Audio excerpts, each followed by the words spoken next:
ওনার সাথে আলোচনা হবে এবং বাংলাদেশ হাই কমিশনার কাছে আমরা এটা পাঠাবো যাতে ওখানকার প্রধান উপদেষ্টা মোহাম্মদ ইউনূসের কাছে আমাদের এই বার্তা পৌঁছে যায়।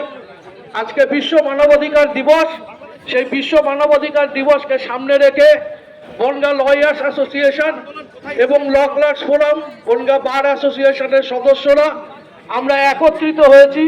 প্রতিবেশী রাষ্ট্র বাংলাদেশের সংখ্যালঘুদের পরে যে নির্মম অত্যাচারের নাম আমি যাদের ঘোষণা করছি তারা আপনারা এক জায়গায় চলে আসবেন। প্রথমেই সভাপতি অসীম কুমার দে, সম্পাদক সমীর দাস, বার অ্যাসোসিয়েশনের সম্পাদক বাসুদেব দত্ত, মহিলাদের মধ্যে স্বপ্না মিত্র, দীপান্বিতা দত্ত, গীতিকা তরফদার, মহিবুল সিদ্দিকী, অশোক পালিত, গৌরহরি দে।